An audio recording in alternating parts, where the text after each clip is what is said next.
Oxford University has a distinguished place in the story of science, with the birth of modern science in the 17th century.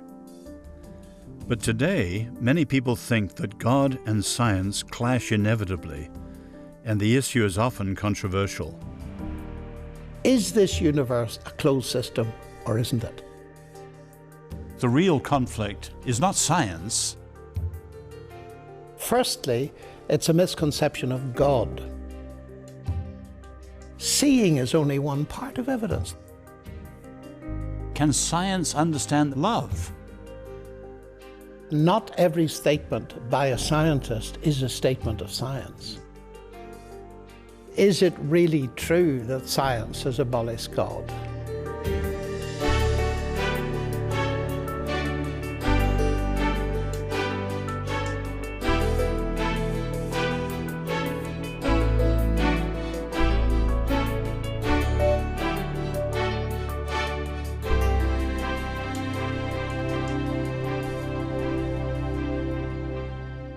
Has science really made God irrelevant? To explore this tension, I met with John Lennox, Oxford Professor of Mathematics, who's entered this debate and become a key voice in all the discussions. We met at St Ebb's Church in Oxford. John, you're from Northern Ireland, which is a tiny spot on the earth, but it's produced great thinkers like C.S. Lewis and like yourself. How did you get into science and have such a love for it? What does it mean to you today, all these years later? Well, I got into science, I think, probably because I had very good mathematics teachers at school, and I found I was moderately good at it and so on. And I was very fortunate. You say it's a tiny country, and it has produced great people like C.S. Lewis, but it also has produced a lot of sectarianism and so on, which has made its reputation in terms of Christianity fairly negative. And that's another interesting thing, because my parents, who did not have my education, I was the first to go to university, they were Christian without being sectarian.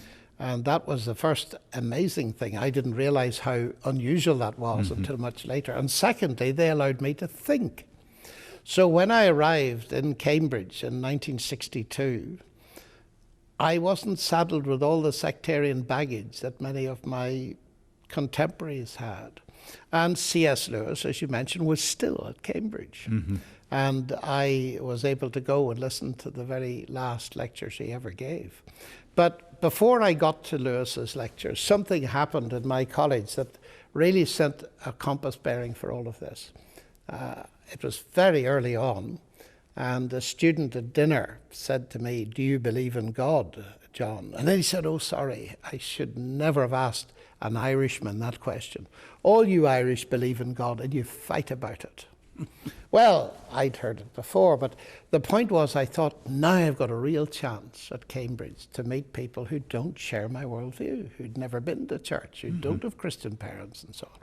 And I made a deliberate decision then, and I'm so glad I did, to get to know people and befriend them who were atheists, agnostics, and so on. And I've been doing it ever since.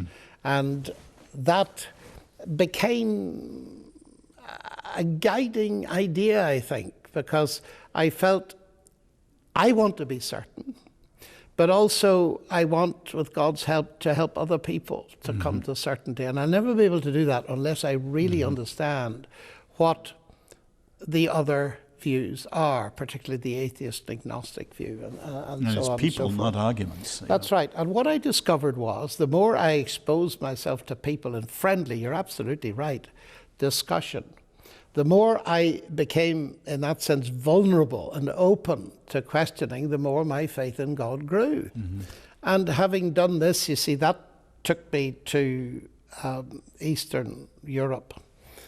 And during the Cold War, there I was able to, at first hand, get to know a state, East Germany, where I could speak the language. That was systematic atheism in the education system. And after the wall fell, I went to Russia, the same reason, talking about these things in the Academy of Sciences and so on. Now, modern science, of course, well, science goes all the way back to the Greeks and was partly kept alive by the Muslims, but modern science, its matrix was the Reformation. modern science was born in a Christian framework. And indeed, C.S. Lewis, who as usual puts it brilliantly, said, men became scientific because they expected law in nature, and they expected law in nature because they believed in a lawgiver. Now, Alvin Plantinga, the great Christian philosopher, says the real conflict is not science, the conflict is philosophy. Oh yes, he's dead right. Plantinga has seen what other people have seen, and it's a major point, it seems to me, in this. The way in which the new atheists and atheists in general present to the public is the big conflict is science versus God, and science has won. I want to say no, it's a worldview conflict. It's on the level of philosophy. And what I mean by that is very simple. If you go back to the ancient Greeks, which you mentioned earlier, you have two dominant views barreling up from the ancient world. One is the view of Democritus and Leucippus that reality, ultimate reality, is atoms in the void. And the atoms pour through the void, they create a universe, worlds, planets, life, consciousness, all the rest of it, you see. And the idea of God, because there isn't a God. The other worldview, which was held by Plato and Aristotle and Socrates and so on, and in fact probably by most of the leading thinkers since, is no, the materialistic view is not enough. There's transcendence. There is a universe, but there is something transcendent. And from where I sit, there is God. And these views come up and they clash. Now, the important thing is this. There are scientists on both sides. And the very fact that you get, let's go up to the very top of science. Stephen Hawking, the best known scientist in the world, probably the physicist in the wheelchair. He is an atheist. Well, think of William Phillips in the United States, won the Nobel Prize for Physics. He is a Christian. Now, the very fact that those two people exist shows you that the science versus God caricature is false. It's much deeper. It's a worldview question. And the real issue is this. Granted that these two worldviews tend to dominate the academy, and the most dominant one at the moment in the West is materialism, where does science best fit? And Dawkins wants to argue it best fits with atheism. I want to argue the exact opposite. It best fits with theism, which is where modern science started. What sort of approach do you take in your debates with Dawkins or other new atheists? Well, it varies with the question being asked, but the big issue at the moment seems to me that these people face the general public with, you must choose between science and God. And if you want to be regarded as intellectually respectable, an intelligent citizen of the 21st century, you've got to choose science. Now, it seemed to me for a long time that the basic problem there was with a misconception of science, actually. But I'm convinced it's more than that now. And I see it as two major problems. Firstly, it's a misconception of God. You see, when I'm talking to my atheist friends, and I use the word God, and they use the word God, it has slowly dawned on me that they don't mean the same thing. We don't mean the same thing. What they mean by God is, they hold that I believe in a God of the gaps. I can't explain it, therefore God did it. Now, the interesting thing about that is this. If you define God as a God of the gaps, you know, the Greeks believed that lightning and thunder were the voice of the gods, they were angry. Do a bit of atmospheric physics and that kind of God disappears. So more science, less God, by definition. Now, what has dawned upon me is that is why they offer the public the choice, because they believe that we believe in a God of the gap. So they're going to say, of course it's science versus God. But I've never met an intelligent Christian, or indeed anyone from the major monotheistic faiths that believes that. We believe that God is the God of the whole show, the bits we do understand and the bits we don't. So there's a problem with God, but that actual statement helps me to go to the other side. God or science? We're now talking about explanation. And I'm a scientist. I believe that science explains, but at what level does it explain? You know, the old story of the kettle. Why is the kettle boiling? Well, because the water's reached 100 degrees centigrade. No, that's not a reason. The reason is I want a cup of tea. Now, those two explanations don't contradict each other. One is a scientific explanation, the other is an agent explanation. And if we go back to our old friend Newton, who after all was one of the most towering of scientists who ever lived, when he discovered his law of gravitation, he didn't say, wonderful, now I've got a law, I don't need God. No. What he did was to write the Principia Mathematica, including his laws of motion and all sorts of other brilliant things, and expressed at the front of it the desire that it might convince the thinking person to believe in God. He didn't make the mistake that Dawkins makes, Hitchens makes, and all the rest of them make, to confuse law and mechanism on the one hand with agency on the other.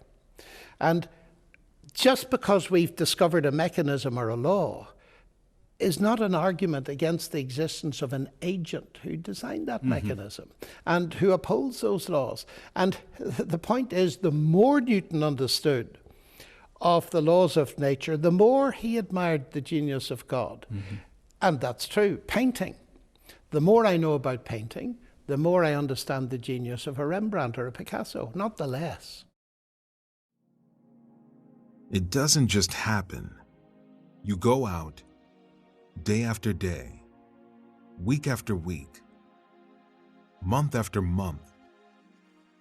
Discipline is necessary for physical and spiritual growth. Sometimes it feels great. Other times, it hurts. But you keep at it.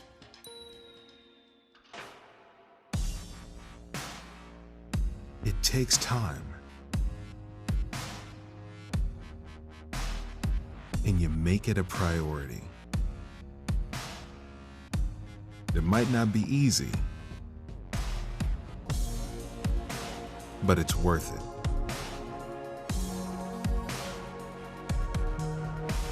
Our Daily Bread can help you connect with God daily. Visit odb.org/fitness to learn more. Can science understand the processes that we call freedom or, say, love?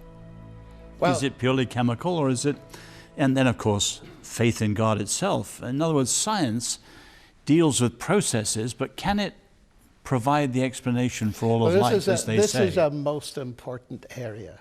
You see, I was never taught at school that Newton's law of gravity didn't tell us what gravity was. It doesn't explain gravity at all. It simply gives you a mathematical way of calculating the effect of gravity, but it doesn't tell you what gravity is.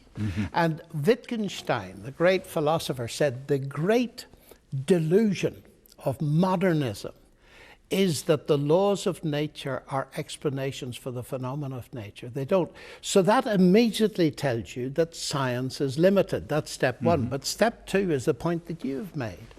And that is, Einstein was clever enough to see it. He once said, you can speak about the ethical foundations of science, but you can't speak of the scientific foundations of ethics.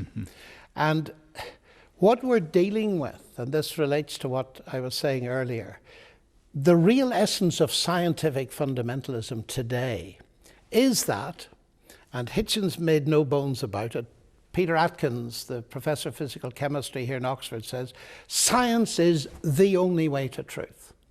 Now that is a fundamentalistic attitude. It's called scientism. And one of the great characters in Oxford, brilliant Nobel Prize winning scientist, was Sir Peter Medawar. And he wrote a brilliant little book called Advice for a Young Scientist. And in it he says this. He says, it's very easy to see that science is limited. And we do science no service at all in pretending it can answer every question. He said, look, take the simple questions of a child. Where do I come from? Where am I going? What is the meaning of life?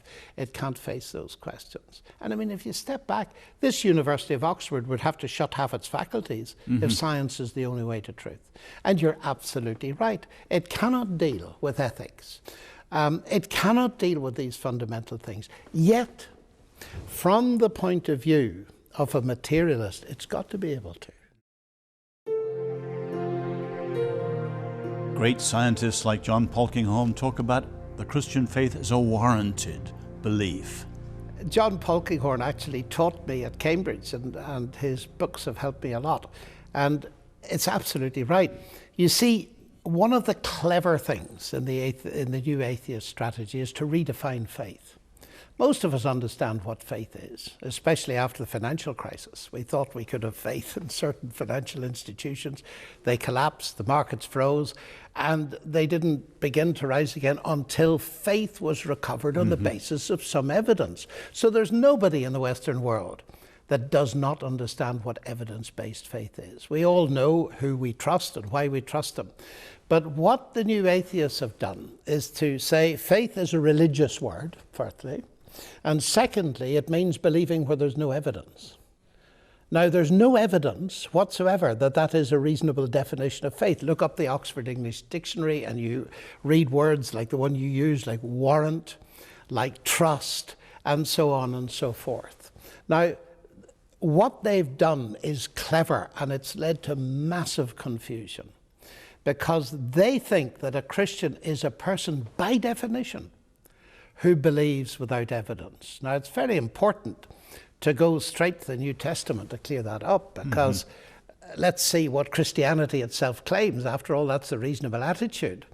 And for instance, the Gospel of John, towards the end, John says, Jesus did many other signs that are not written in this book, but these are written in order that you might believe that Jesus is the Christ, the Son of God, and not believing you might have life in his name. In other words, here's the evidence. This is a whole book full of evidence. And what I want to say into that is, look, there are these worldviews. They are belief systems. Atheism is a belief system. Christianity is a belief system. So let's not pretend they're not belief systems, but what is the evidence? What's the evidence for your atheism? What's the evidence for the Christian faith? And my faith as a Christian is firmly based on evidence, otherwise I wouldn't be interested. Now, here's the key thing. What has happened with the new atheist assault is they've confused people into thinking, A, that science is the only way to truth, and B, that science is coextensive with rationality. That's absolute nonsense. There are, though, real challenging discussions between, say, naturalistic understandings and a Christian understanding. How do you approach the challenge they raise of miracles? Yes, I do have to face that directly, but there again, it seems to me that a lot can be said. That the basic idea, of course, goes back to David Hume, the Scottish Enlightenment philosopher, and they all quote him. Hume said that miracles are violations of the laws of nature. We know the laws of nature. In the primitive, pre-scientific times, the New Testament, people could believe in miracles all over the place. This is now impossible to us. And I meet many people who are very interested in evidence of God's intelligence in the laws of the universe and so on, but they come down and say, look, Christianity, forget it, because after all, central to your faith in God is a miracle, the resurrection of Jesus from the dead. And Hume showed long since, as Hitchens put it to me, that these are impossible. Well, my argument to that is Hume showed no such thing. The idea that miracles are a violation of the laws of nature is ironic for a man like Hume, who didn't even believe in the law of cause and effect on which the laws of nature are based. Now, that's a philosophical point. And it's very interesting because the world expert on Hume was Antony Flew, the philosopher, and I had the opportunity to interview him some time before he died not long ago, and he said he was just wrong about Hume, completely wrong about Hume. He said all my books would have to be rewritten. Now, what's the basic issue? Flew, of course, became a theist. He became a deist, actually, as he put it. That's absolutely right. And he became a deist, oddly enough, because of the complexity of the DNA molecule as evidence of intelligence. But to come to the point, why was Hume wrong? Well, again, Lewis is brilliant on this. And, you know, suppose I'm staying in a hotel and I put $100 tonight in my drawer, by my bed, another $100 tomorrow night. So that's $200. 1 and 1 makes 2, you see. Now, if on the third morning I find $50 in my drawer, what do I conclude? that the laws of arithmetic have been broken or the laws of the United States? Well, of course, I conclude that the laws of the United States have been broken. A thief has put his hand in. He hasn't broken the laws of arithmetic. In fact, the only way I can tell that the thief has been active is by believing the laws of arithmetic. And Lewis makes this point very well. He says, look, he said, the people in the New Testament days knew as well as we did certain basic facts, like where babies come from. So when Mary turns up with a story of the Holy Spirit and angels, her betrothed husband, Joseph, says, no, I don't believe that. That wasn't because he was a pre-scientific ignoramus. He knew exactly where they came from, and it took a lot of persuasion that God directly intervened. But the point is made. The man born blind in John chapter 9, he knew that people born blind don't get their sight. He said, look to the Pharisees round him. It's never been heard since the history of the world began that a person born blind got their sight. They knew the laws in those days, of course they did. But the point is that as a Christian, I don't dispute the laws. But what are those laws? They're not causes. Newton's laws never caused a billiard ball to move in the history of the universe. People with Q's do that. They describe what normally happens. But they don't put God in a prison.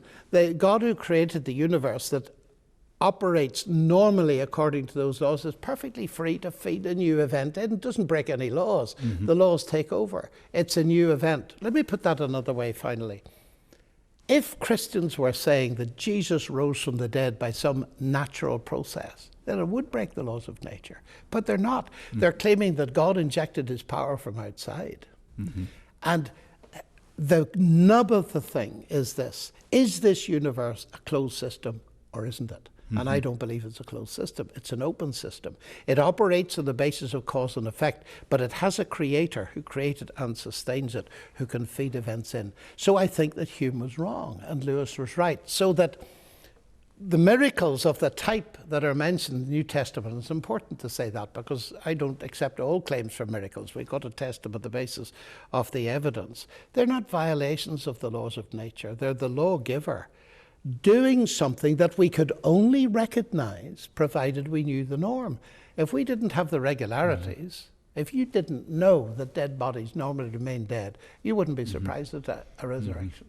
The reason I believe in the resurrection is partly because I see no conflict with science, but secondly because there's historical evidence. Now that's not scientific in that sense, unless you count history as a science, but it's rational. How would you state a proper understanding of a relationship between science and faith? Well, what I would say is what I was emphasizing earlier, to be clear on the fact that true science doesn't compete against God. What we're doing is uncovering, thinking God's thoughts after him. And the right attitude is that one's wonder should increase the more you understand of the immense complexities of nature as science has uncovered them. But we need to be aware that there's a philosophical agenda. And one of the difficulties for the ordinary person is to see where the science ends and the philosophy begins. Because when a scientist suddenly asserts, well, of course, there is no God, that's simply an assertion. That's what they believe. But when they don't back it up with any evidence, I often say to people, beware of this, that not every statement by a scientist is a statement of science. And a little bit of inspection will show you that some people are very long on assertion and very short on argument. So we don't need to fear science. And as I said, an explanation of a mechanism or a law does not compete or conflict with an explanation in terms of an agent. All we're doing is uncovering how the agent did it, what he did, and so on and so forth. So we should be worshipping God. And also, we should remember that not all the evidence for God, of course, comes out of science. How does science touch your faith today, quite apart from debating with atheists? Well, it's a very simple thing, that the more I discover of the intricate structure of the universe, the more I admire the God that did it that way. But what it's done for me is I was always interested, not simply in the narrow thing that I did, but where mathematics fitted in science and where science fitted in the big picture. And it's that big picture, the intersection where theology, if you like, and science and philosophy meet. And I find that immensely satisfying, because the more I explore, the more everything fits together. And it comes back to the center that when I look at these worldviews, for instance, you can caricature them slightly by saying that the atheist worldview says something like, in the beginning were the particles, and the particles formed the universe formed worlds, which formed human beings, which formed minds, which formed the idea of God, because there isn't a God. And the other worldview is, in the beginning was the Word. All things came to be through him. And that statement at the beginning of John, in the beginning was the Word, for me is the most resonant thing as a scientist, because I see all around the universe evidences of the Word, in the law-like structure of nature, in the code and DNA, if you like. All of those things converge to support the central picture that I've also gained by experience of God and his presence and his guidance and his leading. And of course, those are even bigger things, but it all fits together as one picture.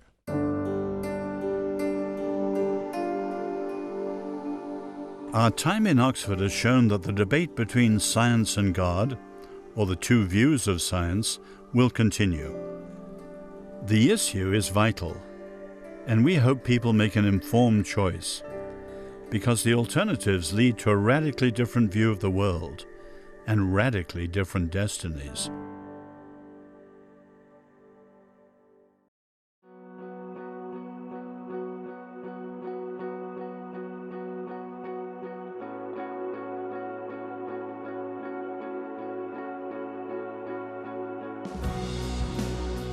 We all come from different walks of life.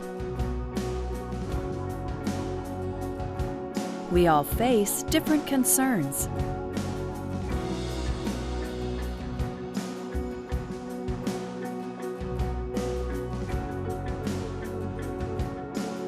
But there's a place we can all turn to find hope and encouragement for our lives.